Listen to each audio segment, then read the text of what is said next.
This is Meredith for Real, the Curious Introvert, and I'm Meredith. Here we explore the taboo, less obvious, and paradoxical aspects of society. Questions that you think but don't ask. Questions that need nuanced answers, not just Google results. These are the conversations you thought you'd never get to have, and the goal? To inspire curiosity over judgment. Each episode is different, so bring your ADD and your earbuds and have a look around. This week is a special episode and really different from what I normally do. So if you're new to my show and you have never heard of Scott Johnson and the What Was That Like show, save this one for later. If you're a fan of his show or mine and would love to pull back the curtain on podcasting, this will be a fun one. For years, y'all have been telling me how much you enjoy the true crime genre. So I wanted to give you a little behind the scenes from one of its top creators. And I wanted to introduce you to the host, Scott, because he recently invited me to co-host a weekly segment on What Was That Like? So this is a relaxed hybrid of a conversation and an interview where we share what inspired us to start our respective shows, how Scott vets his guests, podcaster pet peeves, what episodes we've recorded but not aired, topics too taboo for our shows, and how podcasting has changed our minds. If you end up liking this episode, you'll also like the one I did with travel writer and fellow podcaster Joe Sills on episodes that changed our lives. That's episode 119. Lastly, if you like giving your opinion and getting free stuff, you are officially invited to join my private Facebook group. Just click the link in the episode description to request to join. All right, friends, keep it curious. Many of you are fans of the true crime genre, unwinding from a long day at the office with the scoop on the best place to bury the body and theories on where the murder took place. Ohio. It's always Ohio. But behind the scenes of the best true crime shows is a lot of work, vetting, and a delicate balance for sensitivity to the victim and the audience. But have you ever wondered what that's like? My next guest asks that question all the time on his show, where he talks with real people who have been in unreal situations. With over 10 million downloads, the What Was That Like podcast is a fan favorite. And today is an inside look, or listen, of two podcasters, their efforts to humanize the digital experience, and how podcasting has changed their view of the world. Avid bicyclist, purveyor of dad jokes, the Oprah Winfrey of true crime, Scott Johnson. Welcome to the show. Wow. What an intro. Did ChatGPT write that for you? Hell no, I wrote that shit myself. I knew that. Yeah, that's pretty amazing. I want to meet myself now. Yeah, right. Well, it's good to see you. It's been, so long. I say that jokingly because a lot of my listeners will ask me, oh, do you know that person in real life? Because we'll have like a good chemistry. So I feel like we should say from the beginning that you and I actually know each other in real life. We do. Yeah. Or we have met in real life. I mean, we're multiple miles away from each other, but yeah, we do. And I agree with whoever said that. We have a chemistry. Same state, different cities. But yeah, we actually, for those who haven't figured it out yet, Scott and I talk every week. We are co-hosting a special segment on his show. So we literally are regularly touching base and having conversations related to the questions in his private Facebook group. And it's a blast. I love it. I don't know if the listeners like it or not, but I'm having fun with it. I'm having fun too. I really like it. And as I was cyber stalking you to prepare for this episode, I learned that you've been podcasting since 2012, which is definitely within the realm of when people were like, how do I listen to a podcast? It was kind of like that back then. Yeah. Yeah. I mean, what was your gateway drug to start listening to podcasts yourself? I would love to be able to just turn back the time and picture myself the first time I said, what's a podcast? Let's go exploring and find something to listen to, because I really don't remember. I'm thinking it was probably some shows about running, because I was really into long distance running and there were a bunch of shows talking about that. And so I assume that's what it was. I was thinking maybe it was Serial, but no, Serial came out like 3 years after I started listening to podcasts. Was that your first true crime podcast that you listened to? It probably was, yeah. And it was just because it had so much hype. And I remember listening to it while I was out doing overnight long distance runs. You listen to true crime podcasts while running in the dark alone? Wow, that's really asking for it, isn't it? Well, I mean, on the one hand, it's very smart because you're afraid. I used to live in this little town or little neighborhood in my town where I lived alone, and the neighborhood was one of those where it's like kind of okay, but kind of sketchy. And I went through a phase where I would run 1 mile every night, and it was dark by the time I was home and able to run. And I ran by the water. And so there was this walkway right by the water, but there was often like just people kind of hanging out, after dark. And no sometimes there wasn't, but either way, I was always aware that that could be a possibility. And I'll tell you what, I ran a 6-minute mile. I ran real fast. Wow. Oh, yeah, that'll improve your time, won't it? Fear is a powerful motivator for sure. Man, yeah. I would love to see my playlist from 10 years ago because I know it's changed drastically. There's only 2 shows I know of that would have still been on my playlist back then that are on my playlist now. And one is School of Podcasting with Dave Jackson, because he helped me get started with my very first podcast, and Jordan Harbinger. It wasn't the Jordan Harbinger show back then. He was on The Art of Charm, I think. That's the show. Yeah, he was hosting that show back then. But other than that, man, I would love to see that list. That's so funny because Jordan Harbinger is like my person that I look up to in podcasting as far as like a similar show. I wish and on the one hand, I wish that I had learned about his show before starting mine. And on the other hand, I'm really glad I didn't, because I would question whether I was copying him or if the idea came from myself. But I started listening to the Joe Rogan Experience, and that was my gateway, but it was on YouTube. I didn't even know how to listen to a podcast. Oh. The same year that I started my show, I had just figured out how to listen to a podcast on a podcast app.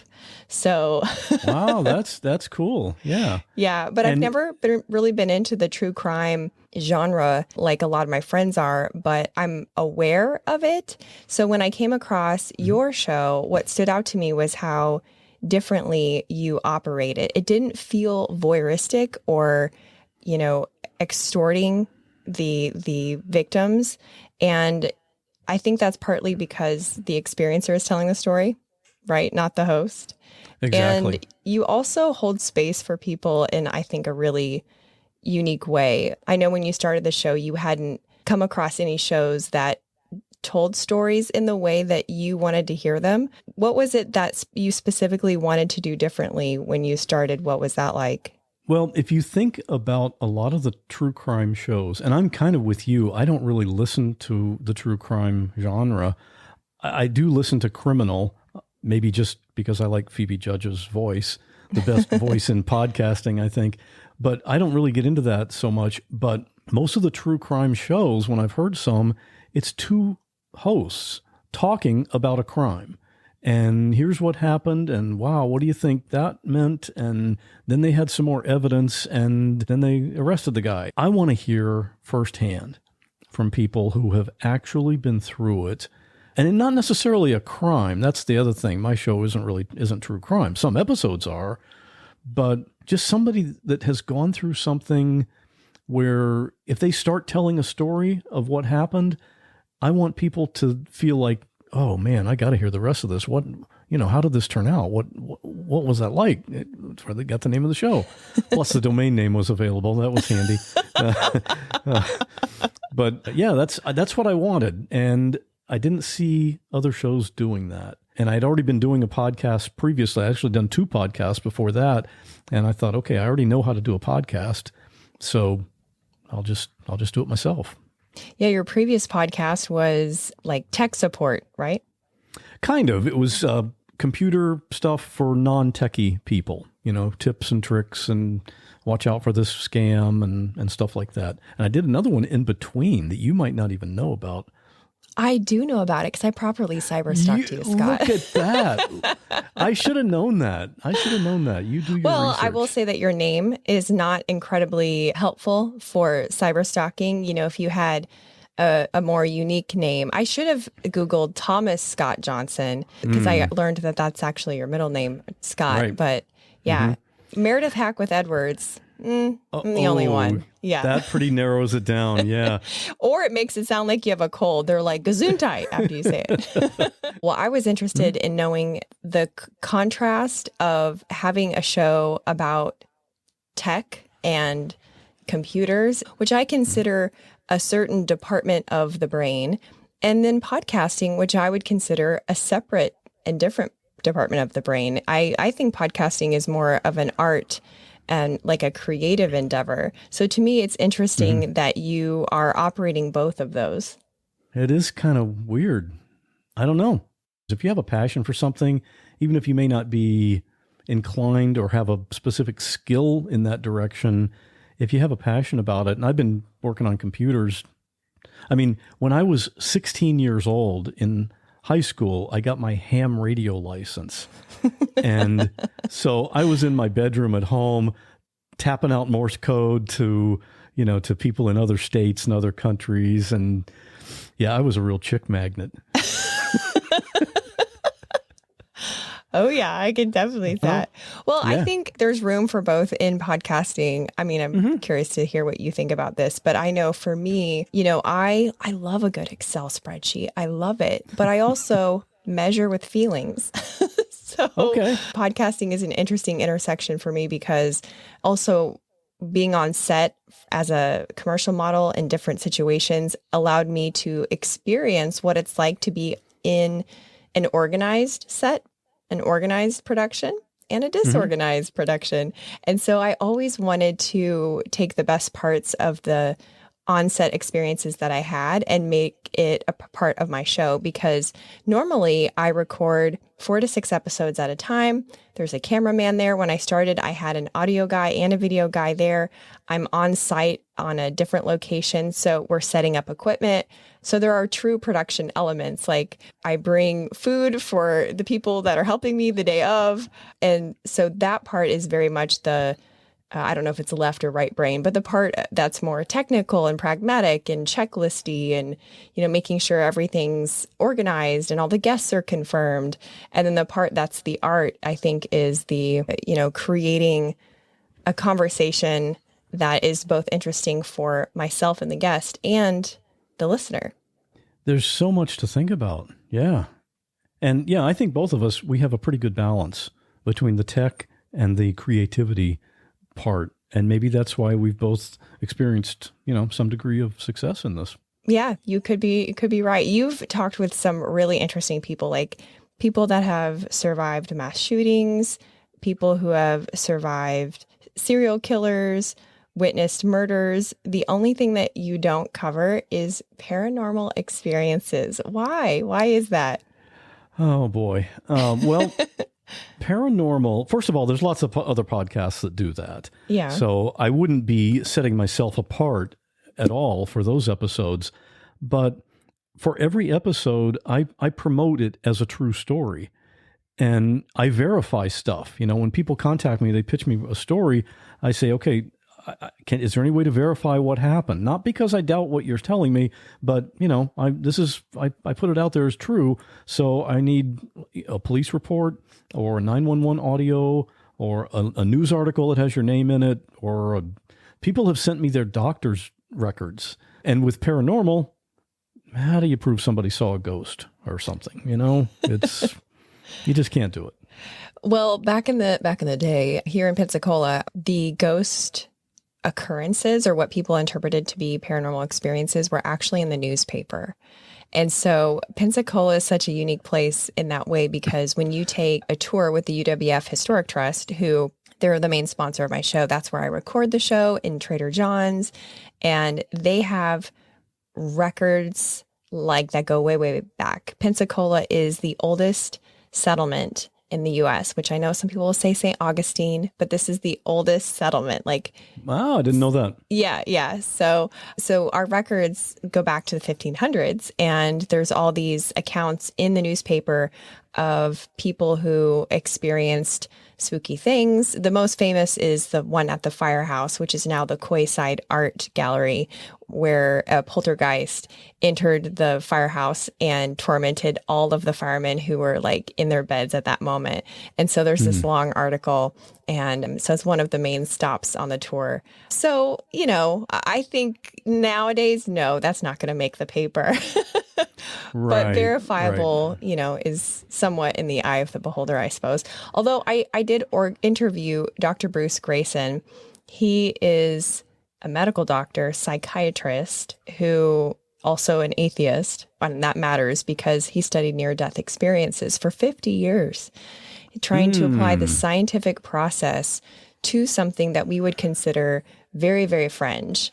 And I really enjoyed that. I like high contrast guests, like I don't like stuff that's really on the nose, like if you're a success coach and you talk about how to be successful, like it's not enough contrast for me. If you were in prison for 15 years on a murder charge and now you're a success coach, call me. I'm interested in that. I agree with that.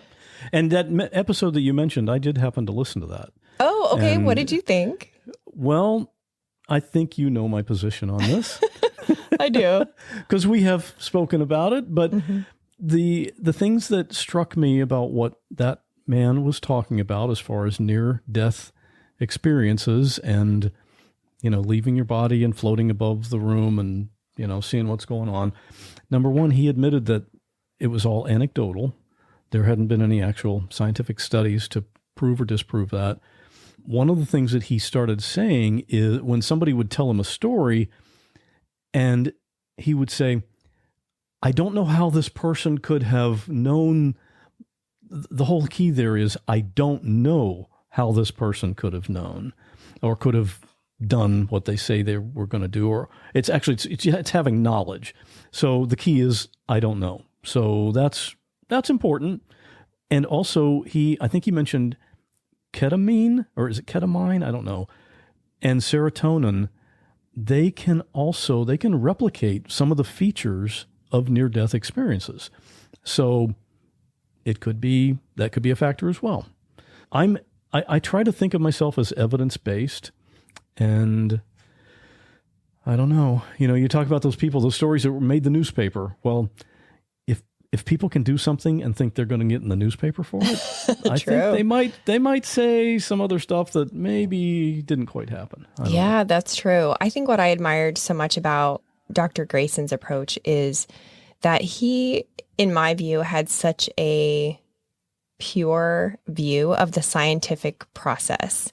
He doubted his own conclusions on a regular basis. And I don't always see that happening in scientific communities. Not like I'm in them a lot, but I do speak with people and read things. And it seems like there's just a lot of like sticking to your guns in the scientific world and not acknowledging something as a hypothesis. So that's part of the reason why I just have so much respect for Dr. Grayson. Actually, there's a lot of people at the University of Virginia, that's where he's at, who study this sort of thing, past life experiences, things that you would not consider even able to enter the realm of scientific study. They really try to do that. And they're very careful about the podcasts that they go on to. And so I was very honored that he would come on my show. But I mean, if I could just go and set up shop at the University of Virginia with a microphone and, my Rodecaster Pro, I would totally do that. Just be like, please come, sit, talk to me, tell me everything that you know, because that sort of curiosity that they have is what I admire so much. And that's what drives me in my show is if we can hold on to that on an individual basis, then I think it will actually make the world a better place, which is, I know, far-fetched and kind of woo-woo sounding, but I don't think it's wrong. No, I'm with you on that. And I agree with you. There are some even in the scientific community, quote unquote, that want to believe something, so they'll kind of come to a conclusion and then look for evidence that supports that conclusion. But that's not the way the scientific process works. I've heard of one of the scientists who is a biologist, so I listen to regularly. He said, in science, you never accept something, you refuse to reject it. Because once you've come up with a hypothesis, you look for every way possible to prove it wrong, as opposed to coming up with something and then looking, okay, how can this be true? Let's just look at that evidence, I like that a lot. Mm-hmm. That's really good. Okay, so speaking of hypothesis or hypotheses is I guess how you're supposed to say it. A lot of the guests on your show, they've had super close calls. I mean, obviously they have to be alive to talk to you, unless you can interview a ghost, and then that would be very impressive. That's one of my criteria. I only interview the survivors. Yeah. Roger that. And a lot of them will attribute some sort of divine intervention or, oh, my angels were looking out for me that day. So, I mean, as someone who doesn't really buy into that, how do you respond to that? Do they know that you aren't really on board with that? I don't. Some of them might know what my personal opinion is, but when they're telling their story, that's their story. I have on some occasions when I hear, like when somebody pitches me their story, I try to find if they've written the whole story in detail in a blog post or something, or if they've been on another podcast and told it in some way, so that I can kind of form my own notes and ask my own questions and things. And if their entire story consists of, I only got through this because of my faith in God, God watches over me, and I don't want my episode to be a 1-hour sermon. And I tell them that up front. But I also tell them, at the end, I'm going to ask you, what do you attribute to your getting through this? Or have you gotten therapy? Has that helped? And if you want to talk about God getting you through it, I have no problem with that at all. I just don't want it to be stretched out for a long time because, again, I'm thinking with the audience in mind. And for some of the audience, as soon as, Jesus was with me is mentioned, they're saying, oh, here we go again. Mm-hmm. But yet other people are saying, yes, obviously Jesus helped them get through it. So I try to have that balance rather than have, too much of one thing. How do you determine when a guest is a yes for you? Oh, man, there are multiple factors with that. One is I'd like to hear first their whole story in detail. And they do that on my website. If somebody has a story, go to the website, click on Submit Your Story. And I tell them right in those instructions, the more details you can give me, the better. And I know that's going to be more work for you because it might take you 2 hours to write out the whole thing in detail. But that's going to really help me determine, because I'm picturing them telling that story on my show. And can I see that in my head? And is it going to be interesting? And that's one thing. Another thing is, what's the title of the episode going to be? Because I use the same naming convention for every episode, the person's name and what happened to them, without really revealing the whole story. Like Whitney got shot 12 times. Well, okay, we know what happened to Whitney, but okay, what's all the details? But I know that's going to be a good title, and I title all of them the same way. And also it has to be a story that takes 45 minutes to an hour to tell. It can't be something that they can just fly right through. And I ask them that up front too. But my big thing is I want to get right to the action. Okay. We do have to have some setup so that people kind of have an idea of what's going on at the time whenever it happened.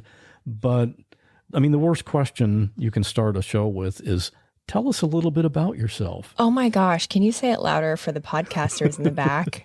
That drives me crazy. Don't talk about the weather, and don't make your guest introduce themselves. You might not write a fancy intro for them and read it live, but at least don't make them go, oh, well, I'm so-and-so and this is what I do. It drives me bananas. And top podcasters do it. It's so, yes.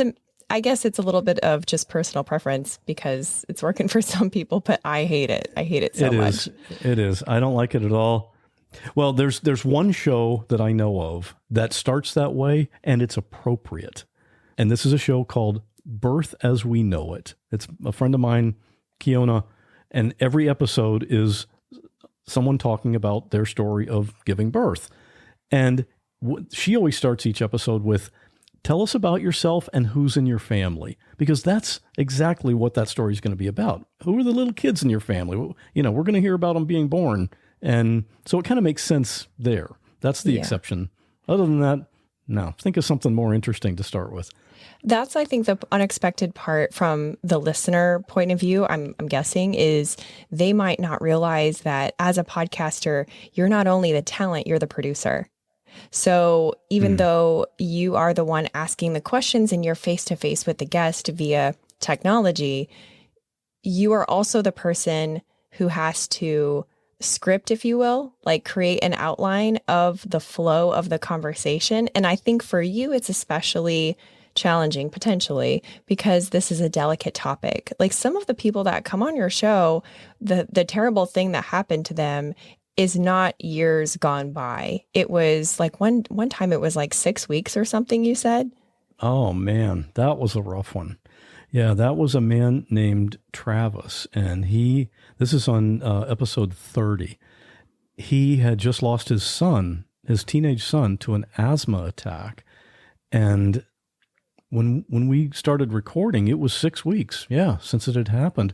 And I asked him, right, before we actually did the recording, I said, is it too soon? I mean, maybe we should wait a little. You're still, obviously, you're in an emotional state and all that. And within 5 minutes of recording, he was crying, which, of course, obviously, it makes sense. But no, he wanted to do it then because it was important to him that his son, when his son passed away, he was an organ donor. And by his passing, his organs saved other people's lives. So Travis, his mission now is to increase awareness for organ donation, because that's what made his son's death have meaning and purpose, as sad as it is. It's tough to know when is the right time because people recover from these things or get through them at a different pace. So I kind of let the guest, I figure if someone is pitching me their story, they're probably ready. Yeah. It's still challenging from a production standpoint, though, because it's in many cases, it's the first time that they're even sharing the story publicly. Yes. And it's just such a delicate thing to be like, okay, can you please get a microphone? Can you use headphones? All right, we're going to start here, but I need you to speak in the present tense about the person who died until we get to here. And then we're going to switch to past tense. Otherwise it gives it away, Yes, I've had those conversations and it's very difficult. I don't want to say something inadvertently that is triggering or offensive or re-traumatizes the person that I'm speaking to. But yeah, I have to also think about the end result and how the listeners are going to hear this. And so I just tell people, the guest, that we're just going to tell it in a linear, first this happened, then this happened. And there are ways of phrasing things. Like one of my guests, Laura, who lost her son in a hot car death.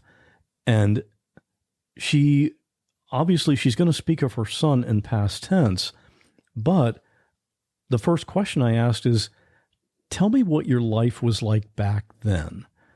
And then it's all past tense. So it makes sense. It doesn't give anything away.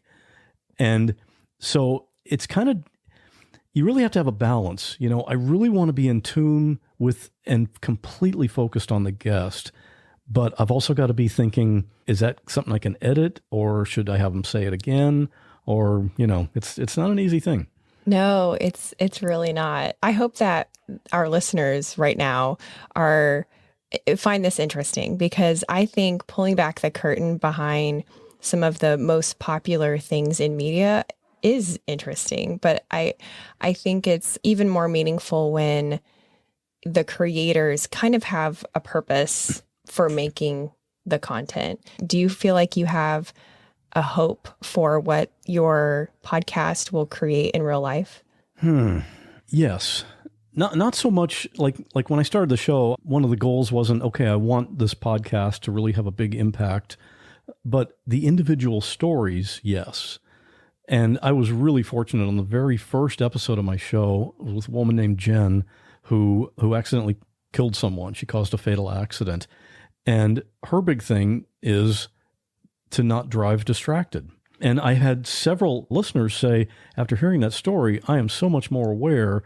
I don't even talk on my phone while I'm driving now. I'm careful when I'm changing the radio or whatever. And Jen was not even convicted of anything. The grand jury did not find her at fault because she wasn't driving distracted.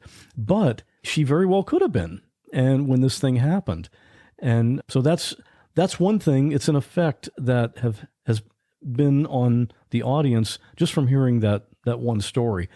One of my early episodes, episode 5, was with a man named Mark who donated his kidney to a stranger.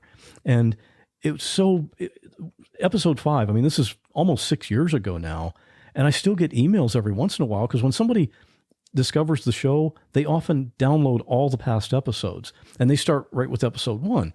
And so people now are still hearing Mark's episode for the first time, and they'll email me and say, man, I heard him talk about this. It's not difficult. People need this. I'm going to be an organ donor. I'm going to be a kidney donor. I want to donate my kidney because you got 2 of them. And so that has had an effect on people, obviously. One of my recent guests, I just did another one. My recent guest, Stacy, heard Mark's episode, went to and donated her kidney, and then she came on the show and talked about her process of donating a kidney.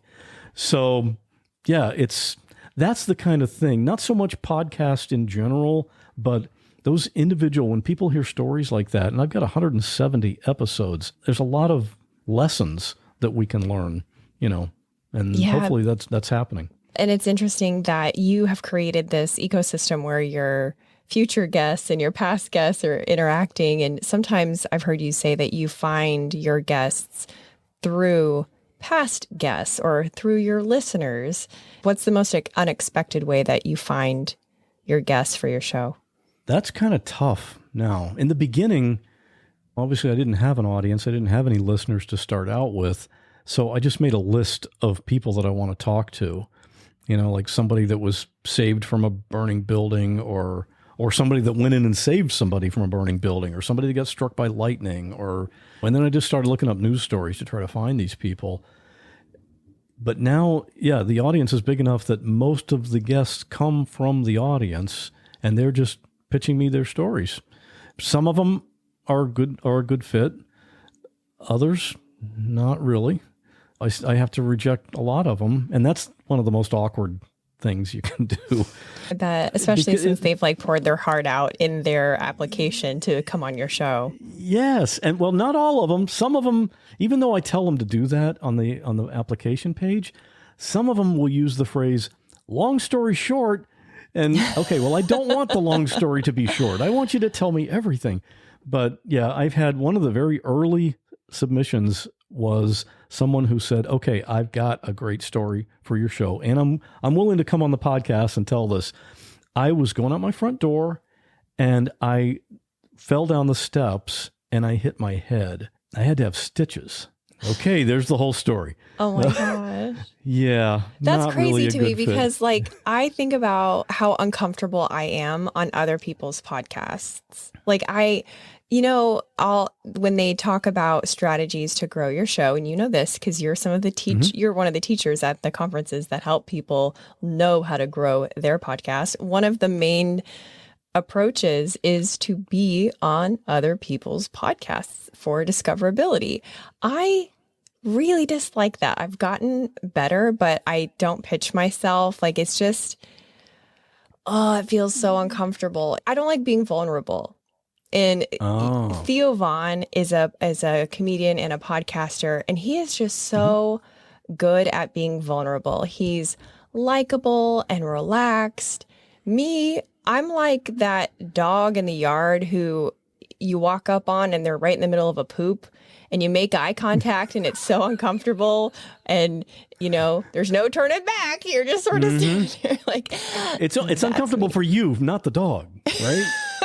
They don't I'm care. the dog. I'm the dog. Oh, you are the dog in that analogy. story. Okay. All right. Yeah. It's like if you're in a public bathroom and in the stall and somebody opens it up, it's like, it's always the same expression, right? Yeah. Yeah. Exactly. Yeah. Sorry. So are you more comfortable doing the interview or being interviewed? Definitely doing the interview. Mm-hmm.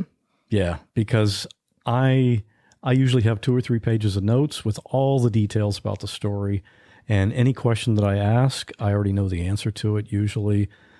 But I like serving up easy questions for the guests just so they can continue telling their story. And a lot of times, depending on how they answer, I like to, in the editing process, just edit out my question.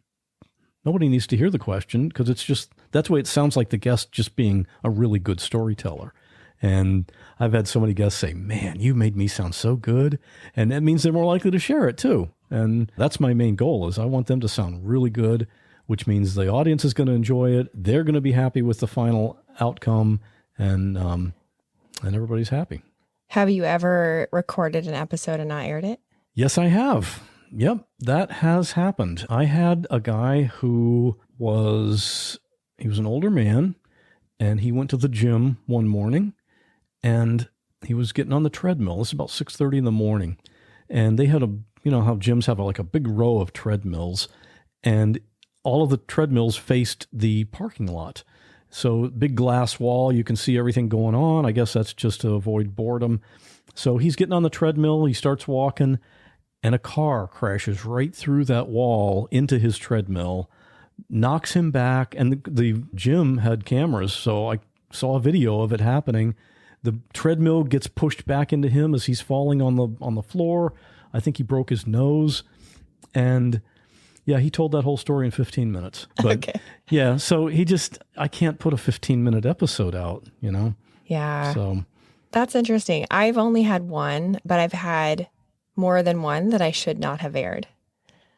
Oh, you aired them anyway, huh? Well, this is kind of, again, we're pulling back the curtain on the creation process in podcast land. When I was a new podcaster, I really didn't feel like I had developed the creative autonomy to make those calls. And I was paying for the production. I didn't own a microphone. I didn't know anything. Creating my podcast was a very intuitive decision. It just felt right. I knew my mission of what I wanted to accomplish in the real world through this digital platform. And I just said yes, which is very unlike me. I'm normally like, ooh, let me overthink this. And so that's good. But the kind of, downside of it was I had to outsource everything. And so when I would record an episode in my mind, I'm like, oh, that costs X amount of dollars to make that. And for whatever reason, I was completely obsessed and committed to producing and airing a new episode each week. So although I recorded in batches, if I didn't air one episode, it kind of would have messed up my cadence. And so I did air a couple of episodes that I just hope no one listens to ever. And what episode numbers are those, Meredith? I don't want to say because they're people in my community, and so they would know. Yeah. But privately, if you ask me, I'll tell you.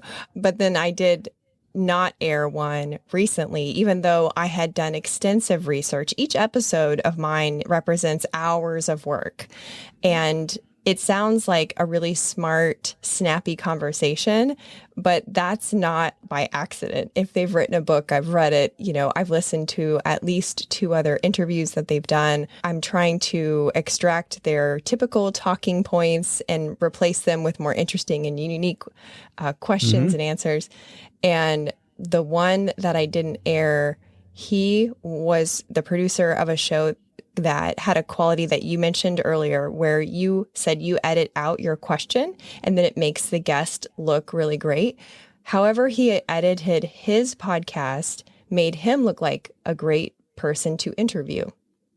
And even though I had found other interviews with him, he also sounded great on those. But they were all very NPR level highly produced shows.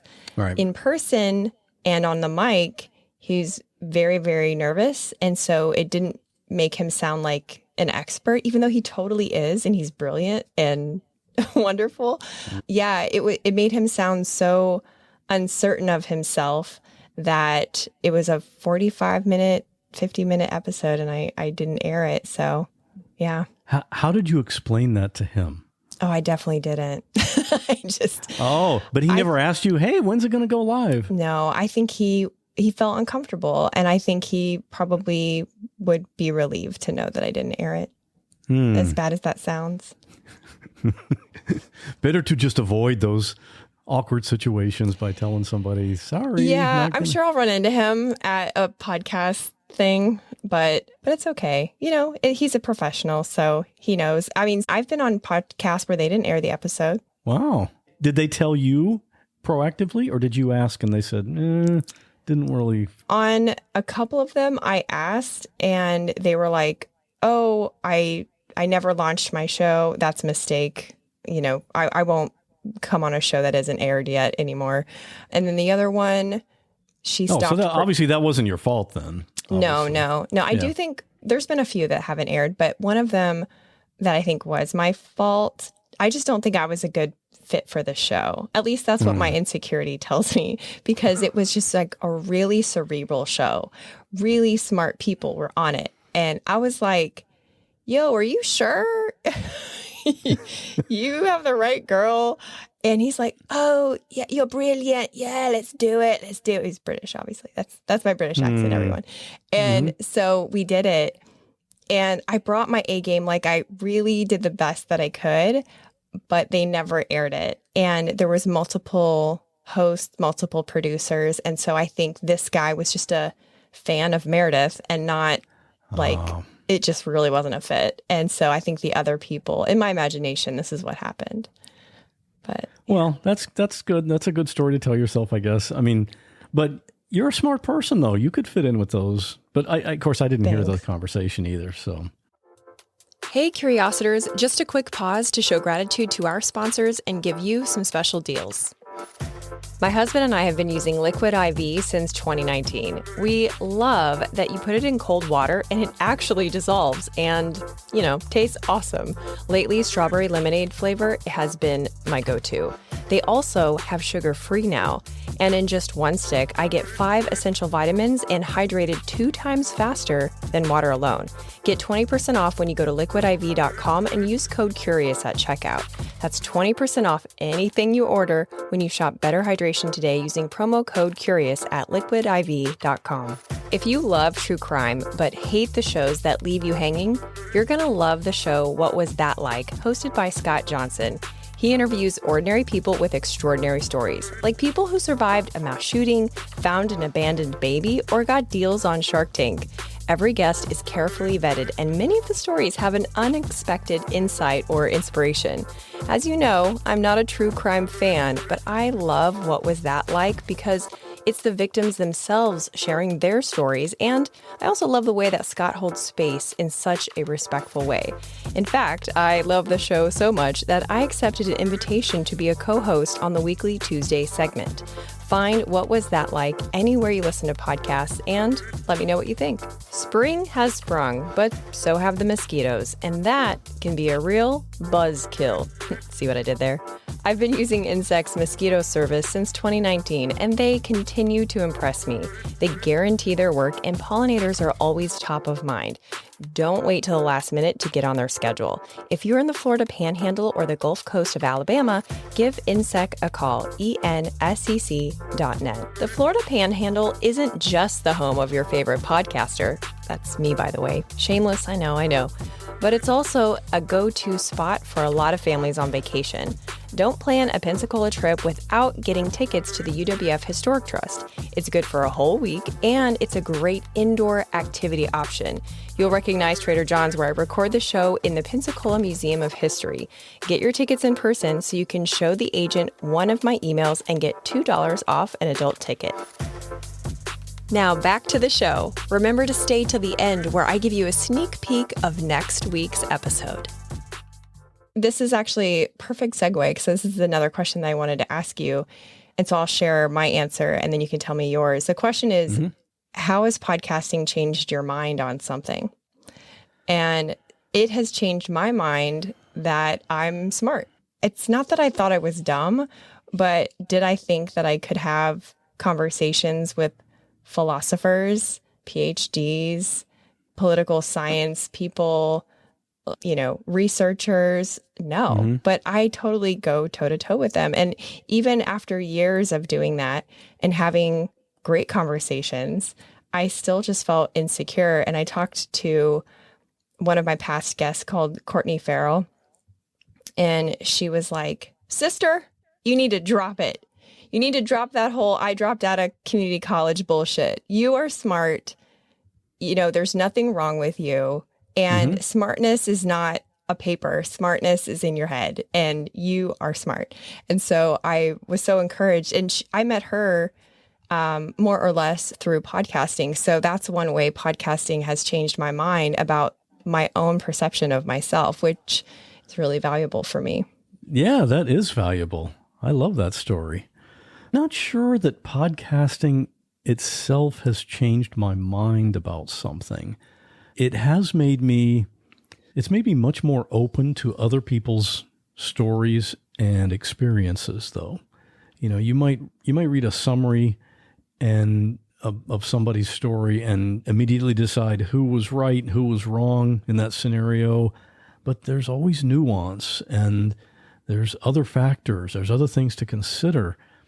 So I hope, having talked to all these people, that I'm not as quick to judge someone, because obviously when you read something in the news, that's going to be a slanted story. And of course, even when I talk to a guest, I'm still only hearing their side of the story too. But I'd like to think I'm a little more compassionate to what they went through, And that's super valuable. Mm-hmm. As we wrap up, I have a few random podcasty questions for you. Ooh, nice. And one of them is about a dream guest. So other than Sandra Bullock, which you affectionately call Sandy, so cute, by the way, who's a dream guest for you? Sandy, if you're listening to this, give me a call. My dream guest, I already know her name, but I only know her first name. Do you know the story already? No, I don't. Okay. Her first name is Genesis, and she appeared on an episode of The Carbonaro Effect. Michael Carbonaro is a magician, and it's kind of a reality show, sort of, but it's set up where he'll be playing like a retail worker or something, and he'll be behind the counter. The customer comes up, and he might have a small box that he's opening or unloading, and he pulls out like a basketball, which was impossible to fit in that box. And just see the reaction of people like, wait a minute, how did they don't believe what they just saw? And so it's always like that. He's doing magic really for an audience of one, the person in front of him, and they don't even know that it's magic. They just think they're kind of losing their mind. Well, Genesis was one of those targets of his magic. And her reaction, actually, you know what? We should put the YouTube link in the show notes for your episode for this one so people can watch. That's only like a 5-minute video of when she was on his show, and I thought she was going to have a panic attack or a heart attack or something because of the way she reacted to what happened. So it happened in Chicago because it was at the Wrigley Field, I guess, the Chicago White Sox Stadium, whatever stadium that is. That's where it happened. So I'm kind of thinking she lives in the Chicago area, and I know her first name is Genesis, and I have a picture of her, but so far nobody has been able to connect me with her. So that's my dream guest. I want to talk to her about how did that work out? How did you end up being there? And what were you thinking when you thought the laws of physics have just been broken right in front of me? And yeah, I just want to talk to her about that whole experience. Wow, that is so specific. No, I didn't know that story. I feel like your show would benefit from having a person on staff who finds the people, who Hmm. like, I know the talk shows have that, but someone who goes out and have you seen this woman? And then brings them to you. Yep. I have people like that. They're not on staff, but they're in my Facebook group. Like, they see a news story. It's like, wow, the truck driver he drove off the bridge and it was hanging off and they rescued him and they got him back. And I want to hear that story. Well, the problem is I'm just one person and I've got to do all the research and make all the notes and contact the person and set up the time. And I can just only do so many. And I release an episode every 2 weeks, sometimes bonus episodes in between. But yeah, I'll never run out of content. That's for sure. Because there's crazy stuff happening all the time. I have guests that I know their first and last name and I still can't find them. So maybe Wow. I should use your Facebook group members to help me. Like, there's no one on my list that's famous in a mainstream across the board way. They're all well known, well respected within their communities, but I'm not particularly attracted to fame for fame's sake. Like if you're interesting and you happen to also be famous, I'm down, but I tend to just go for if you're interesting. Like there's this guy named Khan Slobodchikov. I'm butchering his last name, but The common spelling, I assume. The common spelling, yes, naturally. Okay. With the silent Okay. H, obviously. Okay. All right. Yeah. We're on the same page. Go ahead. We're on the same page. Yeah. And he studies the language of animals. And so he'll like study a crow, for example, and he'll break down, oh, this sort of call means this, and that sort of call means that. And I just would love to have a conversation with him. But another one is Alula Arthur. She's the #1 death doula. And you just have to have a big audience for her to come on. So I got a very polite no thank you message from her people. But I have a few really obscure ones that maybe in the future I'll be able to wrangle them in or hire a private investigator to go seek them out. That won't be creepy at all for them. They'll be like, who is this person? If you have somebody that you know their name and where they live, I can probably help you find some people. Okay. Well, that would be great. Okay, I want to ask you something. Your show is known for you frequently use the word taboo topics. Is there any topic you would not talk about? That's a great question. Kind of depends on where I'm at the moment. If you asked me that when we first started the show, it would have been a very long list. I remember in my first 6 episodes, I talked about how I have a medical marijuana card and I was trembling in my boots.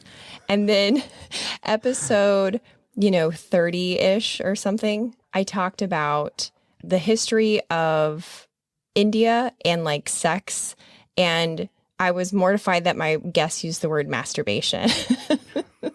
But then fast forward just, 6 months after that, I did a whole episode about the strange history of vibrators and the stigma of masturbation. And then, so I have since, it's like I become more and more like myself, which is such a cool growth experience because in real life, I will totally talk about this with anybody that will sit still long enough. There's lots of things that I happily discuss, but it's different when you're on the microphone. I mean, it is recorded. Things on the internet are permanent. Yep. So, you're putting yourself out there for sure. Yeah. So, top of mind right now is a question that I fear if I ask it out loud, my grandfather will roll over in his grave, along with every other veteran. But the question is, do our votes really matter? So I am doing an episode on voting, but I don't know if we're going to ask that question straight on. The question that we are asking straight on is, should everyone's votes count the same? And so it's an episode about epistocracy, the idea that if you're a more informed voter, then your vote counts as double, let's say. Yeah. I heard someone once say that if you subscribe to People magazine, you should not be allowed to vote. Oh, that's and I interesting. can see the logic behind that sort of, but that's probably not ever going to happen. Yeah, I don't know if that's causation or correlation. Right. So right now, that's sort of like the taboo topic that, I haven't really done anything with. I also haven't done anything with like the trans community or, gender identity. And it fits so great for my show on the one hand, but on the other hand, it's so over covered in the mainstream media that I sense that my audience would be tired of it. Because I've done stuff like queer topics on my show before, and they really don't hit great. Because I think that the market is oversaturated with that sort of topic. And so finding these more obscure topics seem to hit home a little bit better. Like ones that people ask in private, and they impact their lives in a direct way. Like, can a sexless marriage survive? That one aired not that long ago. And we got great response, but also a great response from just people emailing me and saying, yeah, this made a difference. And I've been in a sexless marriage for 11 years, or I was in a sexless marriage and here's how we fixed it. And so I really like those particular topics, especially. Yeah. And you're right. The trans topic is covered a lot in the news, but that's not how you would cover it. And you'd be talking to someone specifically. I mean, the news is about people, but you're talking with someone. I think your listeners would want to hear that. Okay, listeners, weigh in because I want to know. I was impressed with how Jordan Harbinger covered this topic. He covered it indirectly through the conversation about hormone impact and how hormones affect your personality. And so he did a great job. That's one of my favorite episodes, but he's such a pro. So when I listen to something that he's covered, I am on one hand incredibly entertained and informed. And on the other hand, I want to go and jump off a bridge because I'm like, now I can never cover that topic because it's been done so well. Yeah, but I mean, does your audience listen to Jordan Harbinger though? Some of them do simply because I've recommended him, but I don't know what percentage. They listen to This American Life. They listen to Glennon Doyle, We Can Do Hard Things. That's from a recent poll in my Facebook group. But okay. There is, I often would think that, I'll talk about anything other than what we've talked about, the paranormal, stuff like that.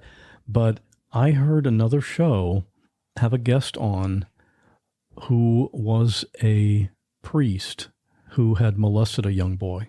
Oh, wow. And the guest was the priest. What? And he told that whole story.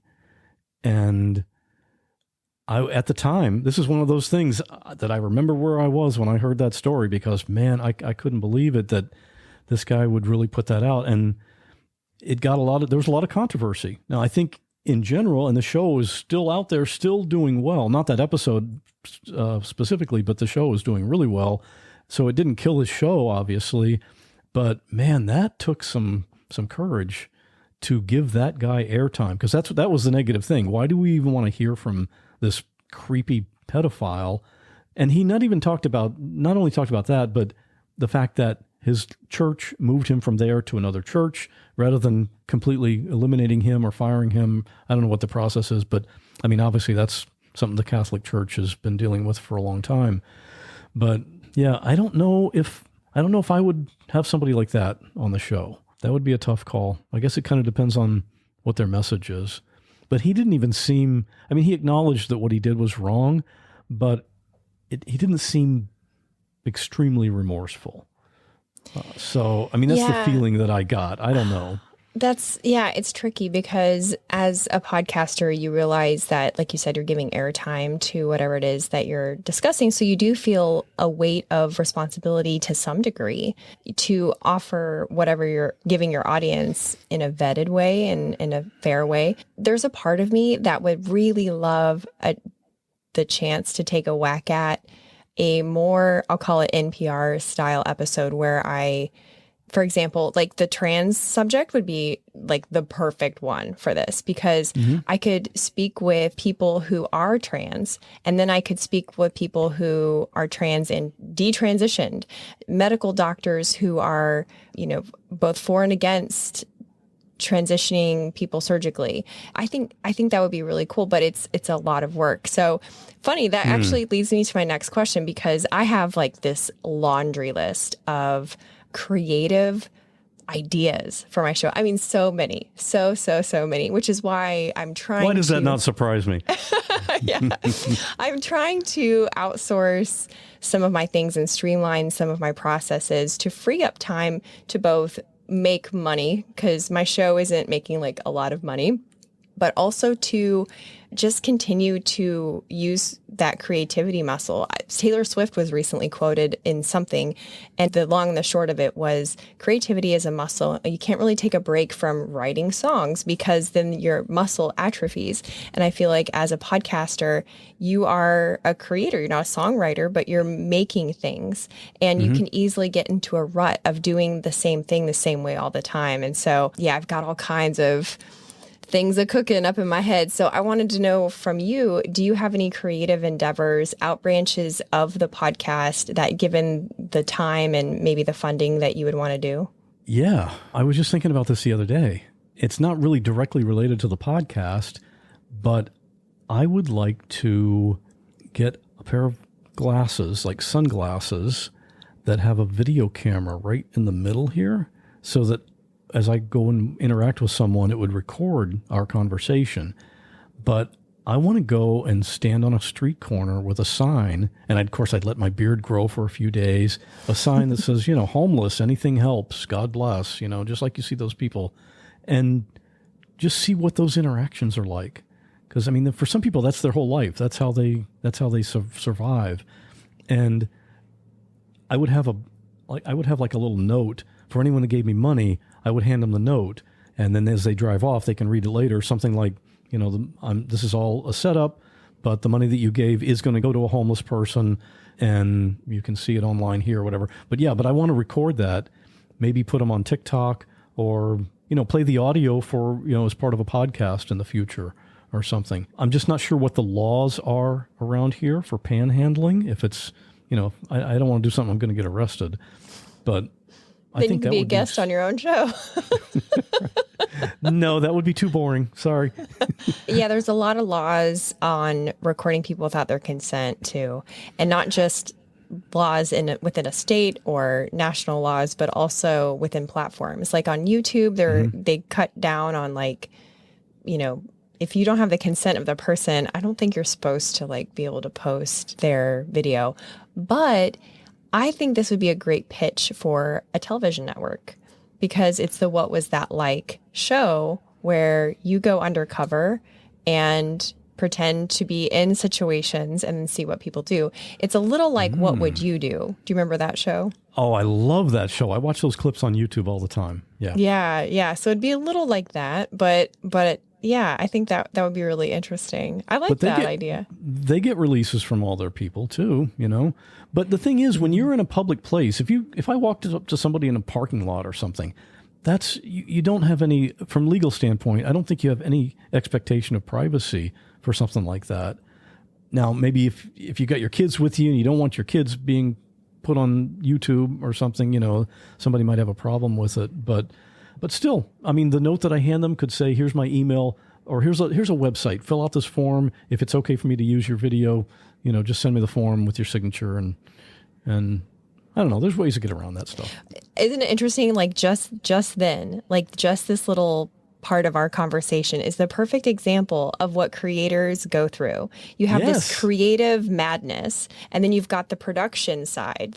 You twitch, and then you become the executive producer, and you're like, hold on, we need release forms from all these people. And how do we make this happen? Yeah. How can we monetize on YouTube if we're not permitted to post their likeness, all this stuff. So this has been such a fun conversation. I hope that people will discover your show. This is not a paid endorsement, everyone, just in case you're wondering. This was my idea. I've really enjoyed being your co-host on the weekly segment and getting to know your listeners through your private Facebook group. And so I wanted to introduce my listeners to you, a behind the scenes version of you, to kind of give them, an extra leg up when they go to your show and check it out. And my listeners are loving you. I've heard that from multiple listeners that, I love Meredith. So yeah, I think it's a good match, and as I said before, I'm having fun with it. We have a good time putting out those Tuesday episodes, and who knows where that'll go, you know? Yeah. We might have, you know what? We might, on some Tuesday, we might both be standing on a street corner with a sign, you know, collecting donations. Oh man. Yeah. There's so much I could do with that. Like I have 4 ideas already, but we're out of time. Tell people where they can find your show and follow you on socials. Sure. My show is on any podcast app, including Spotify, Apple Podcasts, or whatever app you use. Just do a search for What Was That Like? You can get all the information as well on the website, whatwasthatlike.com. Awesome. This was great. That's a wrap. Thanks for listening. If you liked this episode, you'll also like the one I did with travel writer and fellow podcaster Joe Sills on episodes that changed our lives. That's episode 119.